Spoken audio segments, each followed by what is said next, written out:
So we are focusing on sorting, and I'm interested in you guys knowing these three algorithms.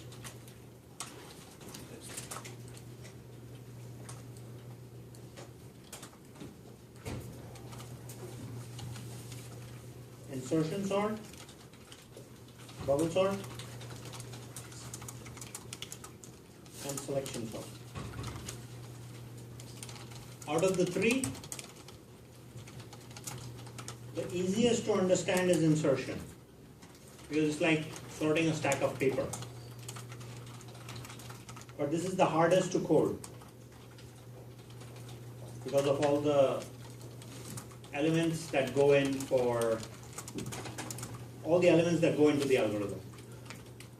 Bubble sort is easy to understand and easy to implement. Selection is easy to understand, easy to implement. Okay?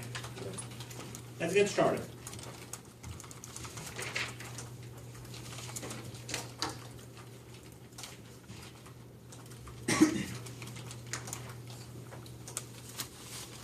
When we talk about bubble sort,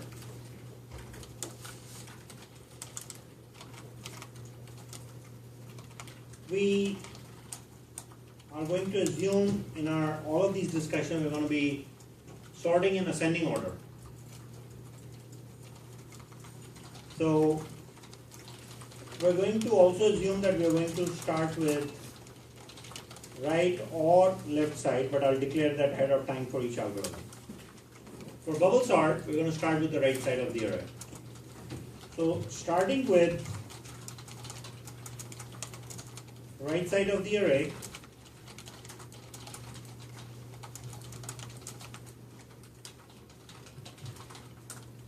compare neighboring elements.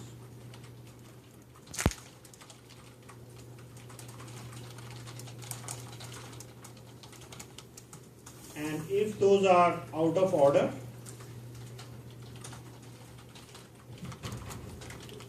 swap them. And do this until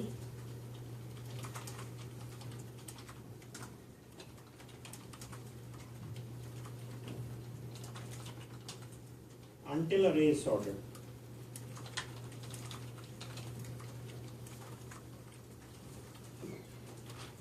Okay? Make sense? It will make sense once we look at an example. So let's look at an example. Can you do with the same numbers of the Give me the numbers. It's -4, -3, 91, 5, -61, 22, 44, -94. and it started with -4. -4. So I'm going to compare neighboring elements, and since these are out of order, I'm going to swap them, because -94 at the end of the first round should bubble up. Right, so I'm going to put 44, I'm going to swap the two. Then I would write -94 over here. I'm not going to do that because I'm working with a pen here. So I'm going to compare -94 and 22. Guess what? -94. So if I wrote -94 here and 22 here and I compared those two, I would have to swap those two. So what I'm going to do is put 22 here and then -94 over here. But now I compare -94 with -61. -94 is less than -61, so I'll swap this one. Then I compare -94 and 5, out of order again. Compare -94 and 91, out of order again. -94 and -3, out of order again. -94 and -4, out of order again.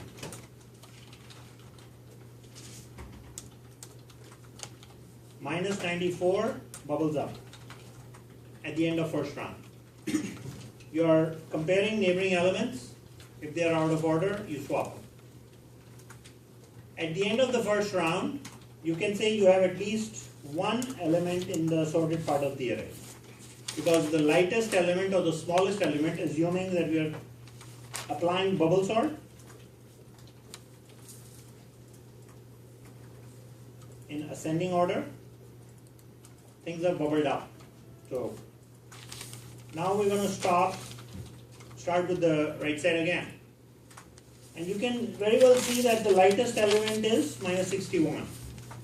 But I can't just bring that to the top. Right? To figure the pattern, let's say 44 and 22 are in order.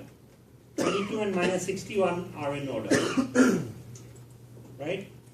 So we'll leave 22 there. Minus 61 and 5 are not in order. So we're going to put 5 here and we'll put minus 61. Minus 61 and 91. Minus 61 and minus 3. Minus 4.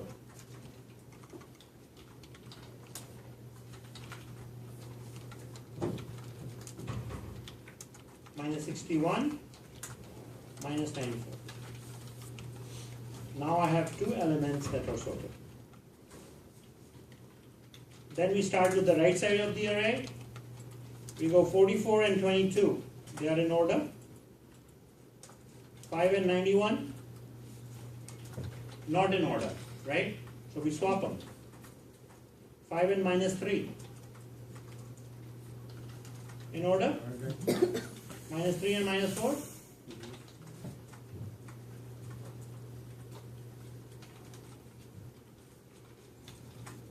So what is also happening is that the heavier elements with each round are also bubbling down. That's why this is called bubble up or bubble down. It's called bubble up actually. So next round, 44 and 22, 22 and 91. Swap them? Yeah. 21 and 5. 22 and 5, I'm sorry. 5 and minus 3. Mm-hmm. 91 bubble down one more time. Then we go 44 and 91. 44 and 22, 22 and 5. Minus 3, minus 4, minus 61, minus 94. Now, when you go through a round like this, and there are no swaps, right? So, if I call this round 1, 2, 3, 4, and 5. In round 4 and 5, there were no swaps. That means what? Array is sorted. Oh, after 5 then, sorry. Yes, you're right. There was a swap, but if I go from 5 to 6, there will be no swaps. Yes. And at that time, I can make an assumption that the array is sorted, bubble sort is applied. Yeah. Does it require that we start from the right side? It doesn't matter. Show it to me, show me a fourth level, start from left side or start from right side, I don't care. But if you know your algorithms, if you had studied from my notes, you would have known to start it from the right side. Because it says that in my notes. But that's okay. You can have another implementation of global sort. And if going from left to right, you have some correctness, write on a piece of paper and let's talk. I am being recorded though, so I need to keep moving. I want to keep the conversation to sorting. So later in the future, when you watch this recording, you don't have all this extra noise. Right? You want focus. That's bubble sort.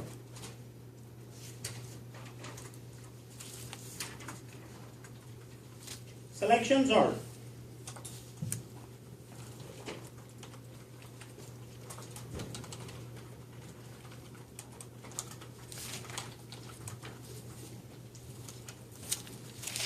Selection sort is a interesting little algorithm.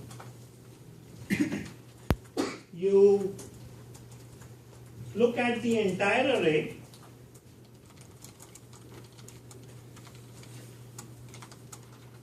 as unsorted.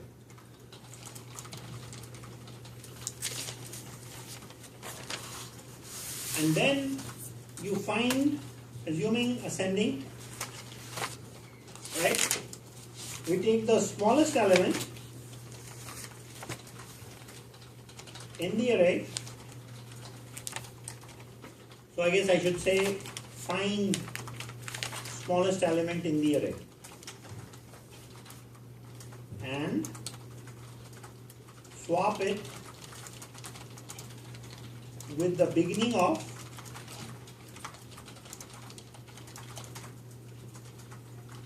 unsorted part of the array.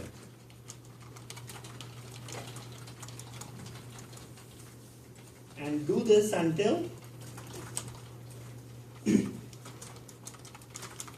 array is sorted.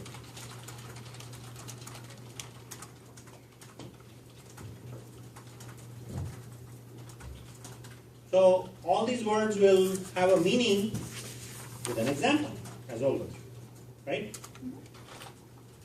But what I'm doing is treating the entire array as unsorted, and then I'm saying to myself, okay, which is the smallest element in the array? I find the location of that smallest element and swap it with the beginning of the unsorted array, unsorted part of the array. So let me explain that.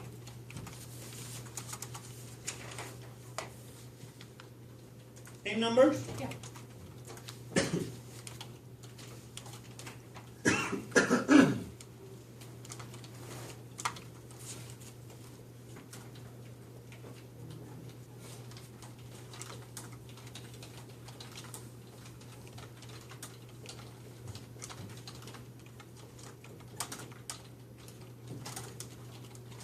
These are index values. These are the values.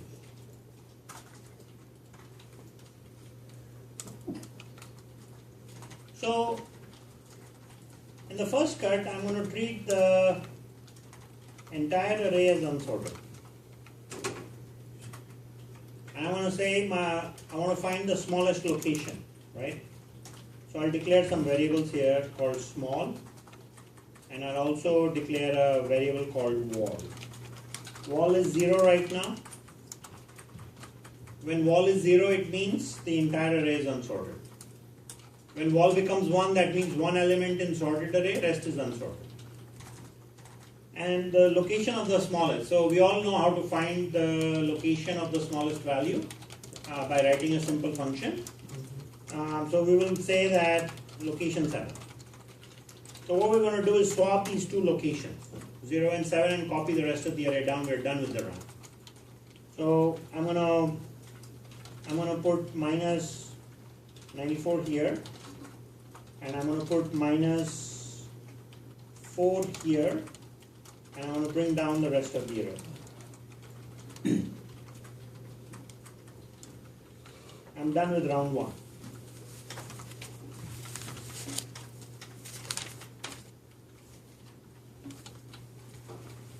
So now ready for round 2.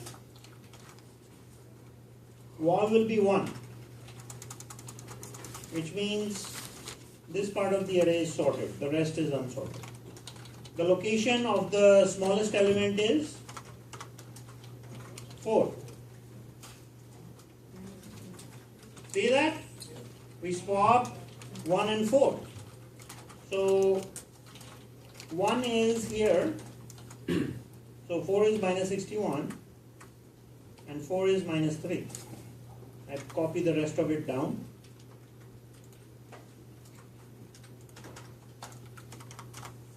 Now, well, we'll keep with minus 94.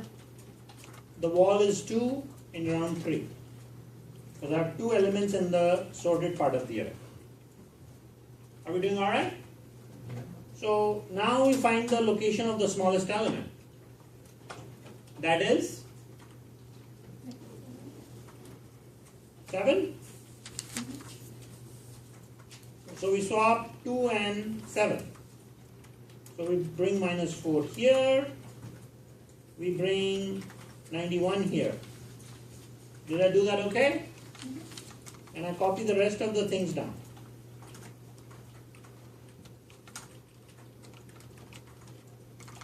I'm now on round 4, wall is 3. The location of the smallest element is 4. Index 4. Minus 3 is the smallest element. So you also can optimize this, because if wall and location of smallest is the same, no swapping is required. You can do that check in your algorithm. Right? So I'll swap the two, so I'll say minus 3, 5, 22, 44, 91, minus 94, minus 61, minus 4. There is the wall, because I'm now dealing with, just to make sure I'm lined up here, right? I'm dealing with round 5, wall is 4,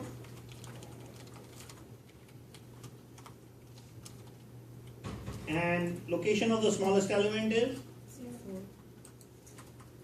Location of the smallest element is 4.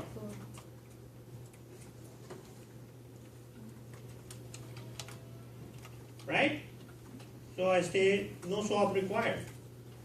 Now I move the wall, right? I'm not going to copy things down. Sorry, being lazy. Wall is 6. I mean round 6, wall is 5. Location of the smallest element is 5. No swap required. You have to go through that process in your code, because you can look at the numbers here and say it's sorted, but with selection sort you have to keep doing this. The only savings you have is you don't have to swap. Then round 7, wall is 6, smallest element is 6. We're done. No swapping. The element that is in the last one must be the highest element, because it's the only one remaining. Selection sort. Does that work for everyone? Okay.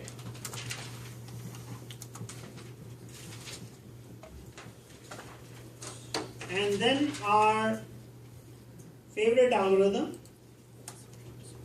insertion sort. Not too loud, right? I'll talk this way. Huh? Oh, thank you.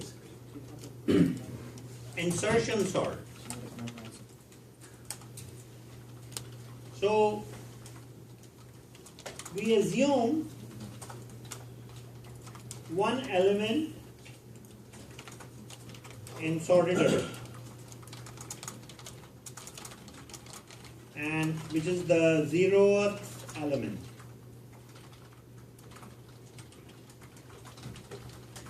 And rest of the array is unsorted.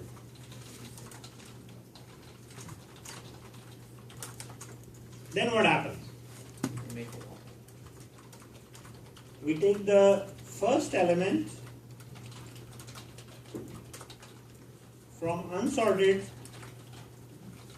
part of array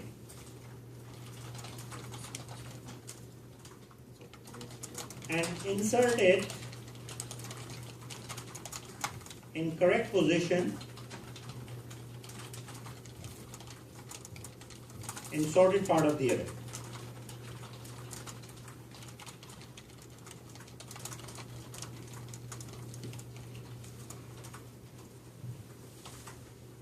And we keep doing this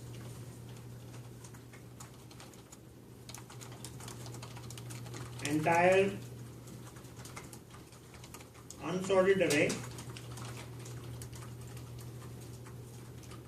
has been inserted in sorted part.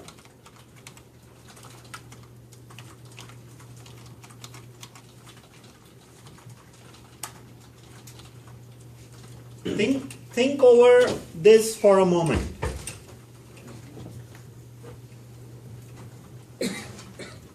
Think over this algorithm for a moment, right? You got your entire array. First item is sorted.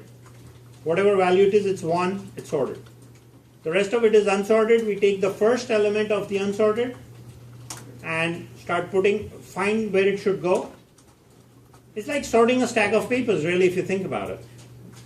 So if I have a stack of paper, I would take the first one and say, sort it.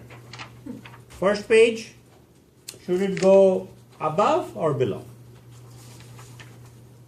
Take the third page, where does it go? And you keep doing that until the array is sorted. So it's very easy to understand because we all sorted a stack of paper. It's the implementation, right? So let's look at that.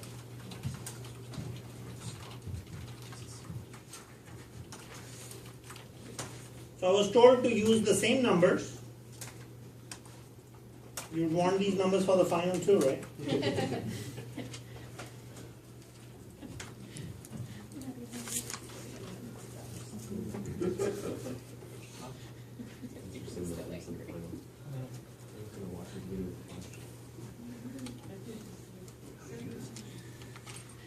So I'm going to work with these numbers. I've changed this a little bit, just to make life interesting. My life interesting, not yours. So we're going to have a variable called wall.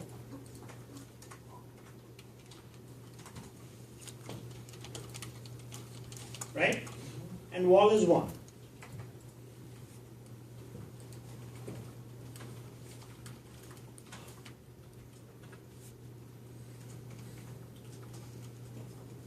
Actually, to make it more interesting, that'll be better. Okay? Now it's really nice. So we want to look at all the cases. So wall is 1.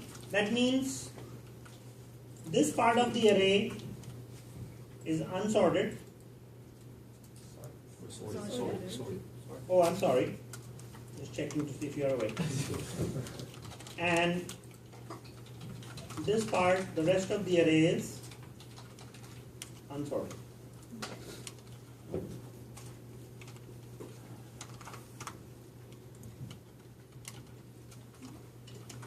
So now we will have a variable called, actually we have a variable called wall. So I'm going to take the first element at the beginning of my wall, -3, and I'm going to find a place to insert it. Should -3 go before or after? After. So I'll have another variable called location. So location for -3 is what? 1. Keep the index value starting from 0, okay? Here, this is for your reminder.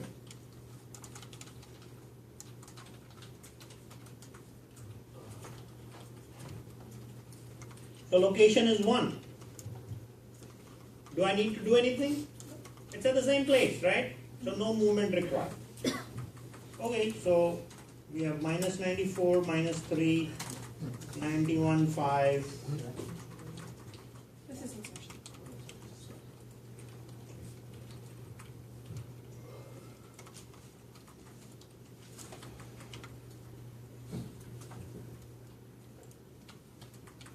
So now the wall is at 2.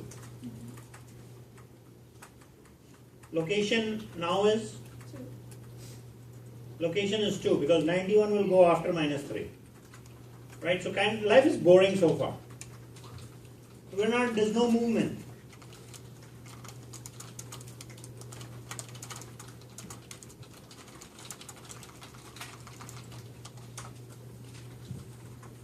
Wall is 3. We got something. Location is? 3, 2. 2. It should go between -3 and 91. So that means if we move 91 out, right? Shall I move 91 out? Or shall I move 5 out?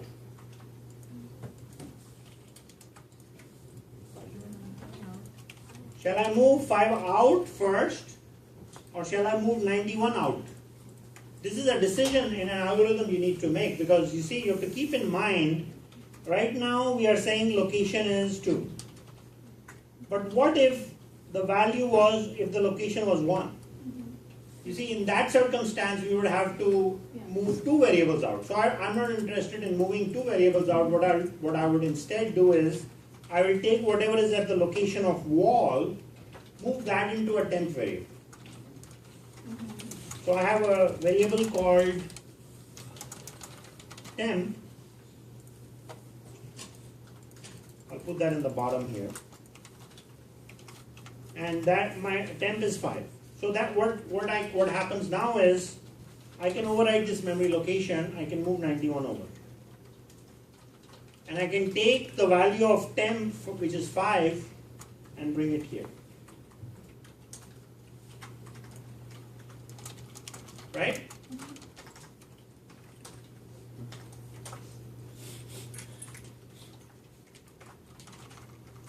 Next one is very interesting. If you guys are enjoying this, now the wall is at 4. What do I do now? I have to look for minus 61, and location is 1. Right? So this means I have to do 4 minus 1, 3 moves. 3 minus 2, 1 move. Right? So now my temp variable contains minus 61. And I have to write this nifty loop that can look at these locations and do this.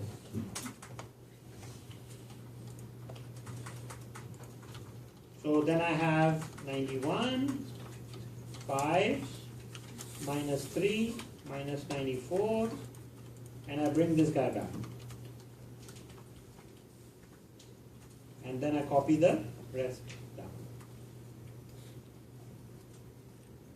Wall is 5. Location is 0. Right? It has to go in the very beginning. Our algorithm is set though now, right? Because we'll put minus 122. We will do all these moves. And we'll bring minus 122 here. And we'll take the rest of it like this.